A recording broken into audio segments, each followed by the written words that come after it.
주님 앞에 오신 여러분들을 축복합니다. 오늘 주신 하나님의 말씀은 예레미야 2장 20절에서 37절까지의 말씀입니다. 이스라엘의 죄에 대한 예언자의 고발이 이어지고 있습니다. 자, 오늘 우리가 이 말씀 읽은 대로 두어 가지 같이 더 은혜를 생각하며 나눠보면요. 첫 번째, 은혜를 잊었어요. 지금 이스라엘 백성들이. 은혜를 잊은 곳에 죄가 자라는 것을 우리가 봅니다. 20절 말씀부터 읽었는데 20절 다시 보면요, 이스라엘은 하나님에 대한 반발심이 늘 있었던 것 같습니다. 옛적부터 하나님이 사랑으로 주신 그 율법을 멍해, 그리고 나를 얽어매는 속박, 결박으로 여겼습니다. 그래서 뭐라고 얘기해요? 오늘 나는 순종하지 아니하리라, 그렇게 지금 말합니다. 하나님의 말씀을 속박으로 여기고 하나님의 사랑과 인도하심을 지루하고 따분한, 나를 묶어두는 것으로, 나를 결박하는 것으로 여기고 마치 자기 집을 내 뜻대로 살아보겠다 하고 자기 집을 떠난, 아버지 집을 떠난 탕자 같은 그런 모습을 오늘 보여주고 있어요. 자, 어떻게 했어요? 20절에 높은 산 위에서 또 푸른 나무 아래에서 다른 신들을 섬기며 영적 음행을 저지르고 있었다. 높은 산, 말 그대로 높은 산이에요. 우리가 이제 다른 말인데 산당이라고 표현된 단어들이 있잖아요. 산당. 이 산당이 높은 곳입니다. 사실은 높은 곳. 그러니까 높은 산은 지금 산당과 어느 정도 일치하는 부분이 있어요. 이 산당에서 뭐 했습니까? 이방 신들을 섬겼죠. 때때로는 그 산당에서 하나님을 섬긴다고 하기도 했어요. 그런데 기본적으로 높은 언덕, 높은 산, 높은 곳에서 신을 섬겼습니다. 주로 이방 신들을 섬겼죠. 푸른 나무 아래에서는 풍요의 복을 빌었어요. 자, 몸을 굽혀 행음했다. 이것은 이방 신들을 섬기는 예배에서 행해진 성적 행위로서의 예배를 뜻하는 것입니다. 자, 이 모든 것이 뭐예요? 하나님의 사랑을 저버리는 영적 음행이다. 어떻게 하나님의 말씀을 멍해라고 할 수 있습니까? 하나님의 사랑을 어떻게 결박이라고 할 수 있어요? 과연 그렇습니까?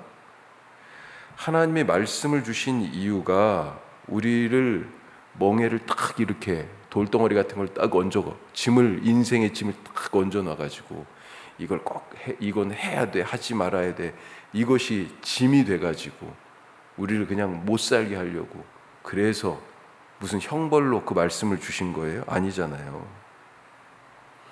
육체의 만나가 필요하듯이 사람이 살기 위해서는, 영의 사람에게는 영의 양식인 하나님의 말씀이 필요했다는 것입니다.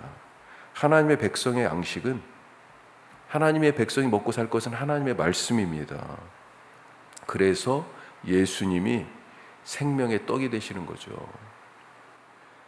이게 하나님의 백성이 아닌 육체로 살아가는 사람은 예수님이 생명의 떡이라는 말이 무슨 말인지도 모르고, 예수님을 나의 것으로 내 안에 모시는 것이 무엇인지, 말씀을 받아들이고 말씀을 먹는 것이 무엇인지 관심이 없어요.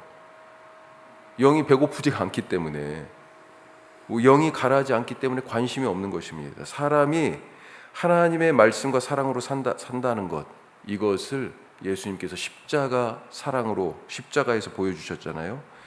하나님께서 우리를 너무 사랑하셔서 당신의 아들 예수님을 이 십자가에서 포기하셨습니다. 그래서 하나님 아들이 우리 대신 결박을 당했어요. 하나님의 사랑이 결박이다 지금 이렇게 얘기하는데, 예수님이 우리 대신 결박을 당했어요. 사실은 우리가 져야 할 죄의 멍에를 예수님이 대신 지셨습니다. 그렇게 우리를 사랑하사 그 십자가에서 우리를 위해 말씀이신 당신의 몸을 떼어주신 거 아니에요. 그것을 먹고 살도록 하셨습니다. 우리가 성찬식 할 때마다 그렇죠. 그 떡을 떼어주면서 그 잔을 부어주시면서 이것을 받아 먹으라, 받아 마시라. 왜요? 그래야 우리가 살기 때문에. 그런데 그 은혜를 잊었습니다. 그 말씀을, 살리기 위한 말씀을 멍해로 생각하고 쏟아부으신 그 사랑을 나를 얽어매는 속박, 결박으로 그렇게 여기고 하나님을 떠나는 거죠. 그 은혜를 잊은 삶의 자리에 죄의 씨가 뿌려지고 죄가 터잡고 자라고 있더라. 자, 두 번째. 그런데 그 죄를 그렇게 지어놓고요, 모습이 어떻습니까? 뻔뻔해요. 죄 지은 자가 오히려 더 큰 소리 치고 뻔뻔하더라. 세상이 그런 겁니다. 죄 지은 사람이 부끄러워해야 되는데 부끄러워하지 않아요. 죄 짓고는요 더 뻔뻔해요. 뻔뻔해. 자, 21절부터는 이스라엘의 죄를 비유를 통하여서 계속 드러냅니다. 자, 먼저 어떤 비유가 나와요? 21절에 바로 포도나무에 빗대서 말씀하시죠. 순전한 좋은 종자를 심었는데 이방 포도나무에 악한 가지가 되었다. 야, 이게 어찌 된 일이냐. 좋은 씨를 심었으니 좋은 것이 나야 되는데 이것이 자연의 법칙이고요, 사실은 영적 법칙이기도 해요. 그런데 엉뚱한 것이 자라고 있습니다.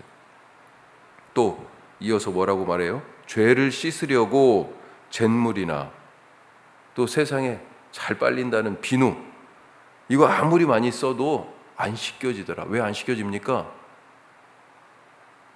우리 옷을 빨 때도 어떤 얼룩은 금세 없어지죠. 근데 어떤 얼룩은요? 아유, 너무 힘들어요. 잘 안 지워지고요. 결국은 얼룩이 남기도 합니다. 그런데 빨래 정도가 아니고, 너무 깊이 스며들어서 그런 거 아니에요. 강렬하게. 그런데 빨래 정도가 아니고 이건 뭐예요? 그 사람 속에 지금 이것이 침투해 들어간 거예요. 그래서 씻겨지지가 않아요. 그냥 이렇게 비누로 씻겨질 수 있는 그런 게 아니고요, 이 살 속에 더 파고들어서 뼛속까지, 이걸 다른 말로 이 사람의 본성이 이스라엘의 본성이 죄가 될 정도로 지금 뼛속까지 파고들었다는 것입니다. 그래서 씻어지지가 않아요. 지금 죄가 그 정도입니다. 23절에서는요, 이 죄 지은 자의 모습들을, 이스라엘의 모습을 암낙타로 표현합니다. 자, 23절 뒤쪽에 보면 발이 빠른 암낙타가 그의 길을 어지러이 달리는 것 같이 달리고 있다. 이거 무슨 모습이에요? 지금 암낙타가 어지러이 막 달리는 거에 무절제를 얘기합니다. 아, 이게 지금 무슨 말이에요? 영적 음행이잖아요. 바람이 나도 단단히 난 겁니다. 아니라 이는 헛된 말이라, 지금 이렇게 얘기했잖아요. 하나님이 그거 하지 마라, 하지 마, 그렇게 하는데도 아니라 이는 헛된 말이라. 이거 쉽게 말하면 이거는 닥치고 날 내버려 둬, 내가 하는 거 상관하지 마, 이런 얘기예요. 지금 하나님께 내가 알아서 할 테니까, 이건 내 인생이니까 내 삶에 간섭하지 말라는 것입니다. 자, 그러면서 뭐라고 그래요? 이스라엘이 나는 죄 지은 거 없다, 지금 그렇게 얘기합니다. 23절 보십시오. 자, 앞부분만 우리가 읽어보면요, 23절 더럽혀지지도 않고 바알의 뒤를 따르지도 않았다.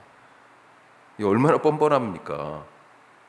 암나귀처럼 바알과 다른 신들을 쫓는데 재빠르고, 암낙타처럼, 그리고 암나귀처럼 욕망을 주체할 수 없을 정도가 돼가지고 내 하고 싶은 대로 할 거야, 나한테 그런 얘기 하지 마, 닥쳐, 날 내버려둬, 그렇게 하나님을 간섭하지 말라고 쏘아붙여놓고 나는 더럽혀지지 않았다, 나는 죄 짓지 않았다, 나는 바알들 따라다니지 않았다, 지금 그렇게 얘기해요. 얼마나 뻔뻔합니까? 35절에도 보면 죄를 인정하고 긍휼을 구하고 불쌍히 여겨달라고, 용서해달라고 그래야 되는데 끝까지 발뺌하고 있죠. 나는 범죄하지 아니하였다. 요한이 뭐라고 그럽니까? 요한 1서에서 우리가 죄 없다 하면 스스로 속이고 진리가 우리 속에 있지 않다라고 그렇게 얘기했습니다. 우리가 죄 없다 하면 하나님이 우리 안에 거하시지 않아요. 진리가 우리 안에 없어요. 죄를 짓고도 왜 이렇게 뻔뻔한가? 이런 사람들 보면 이해하기 힘들죠. 왜 그렇습니까? 왜 죄를 짓고도 뻔뻔할까요? 예? 죄는 죽음이잖아요. 죄는 죽음입니다. 양심이 양심까지도 죽었기 때문에 그런 거예요. 아무런 감각이 없어요. 양심이 살아있으면 죄를 짓기도 어렵고 설령 욕심에 이끌려, 욕망에 이끌려서, 습관에 이끌려서 설령 죄를 지었다 한다고 그러면 양심이 그래도 일말의 양심이 살아있으면요 부끄러워할 줄 알죠. 양심까지 죽었기 때문에 죄를 짓고도 뻔뻔한 것입니다. 그래서 하나님이 뭐라고 그러셨어요? 새 영을 너희에게 부어주어서 너희 죽은 마음, 그 죽은 마음을 다른 말로 굳은 마음을 부드럽게 할 것이며, 이렇게 말씀하시는 거예요. 새 마음을 주시겠다. 하나님의 은혜에 반응하는 마음을 주시겠다. 굳은 죽은 마음이 아니고요, 하나님의 말씀에, 하나님의 사랑에, 하나님의 은혜에 반응하는 새 마음, 부드러운 마음을, 새 영을 부어주셔서 주시겠다 하신 것입니다. 새 영이 부어지면 어떻게 돼요? 성령이 부어지면 사람이 살아나는 거죠. 진흙덩어리가 살아있는 존재가 되는 거죠. 이것을 다른 말로 얘기하면 뭐예요? 마음이 살아났어요? 마음의 할례예요. 이게 성령을 오늘 우리 가운데 부어주시도록 기도하실 수 있길 바랍니다. 그래야 하나님 앞에 부끄러움을 아는 자가 돼요. 그가 바로 양심이 살아있는 자고요, 부끄러움을 알기 때문에. 그런데 그 죄를 내가 어떻게 할 수 없어요. 그래서 하나님의 은혜를 구하고 주님 나를 불쌍히 여겨 주시옵소서, 그렇게 기도할 수 있어요. 죄를 짓고도 부끄러움을 모르는 자, 죽은 자입니다. 오늘 하나님 앞에서 부끄러움을 알고 주님의 은혜를 구하며 성령으로 충만한 부어주심이 우리 가운데 있기를 소망하며 기도하실 수 있길 바라고, 그렇게 살아가는 하루 되시기를 축복합니다. 기도하겠습니다. 오늘 우리가 두 가지 말씀 나눴습니다.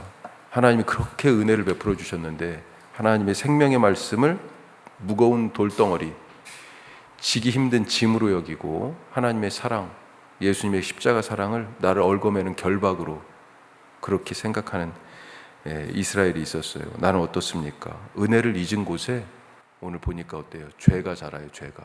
하나님, 죄가 아니라 하나님의 은혜의 나무, 사랑의 나무, 생명의 나무가 자라는 그런 좋은 땅과 같은 나의 인생 되게 하여 주시옵소서 기도하시고, 또 죄 짓고도 지금 뻔뻔하죠?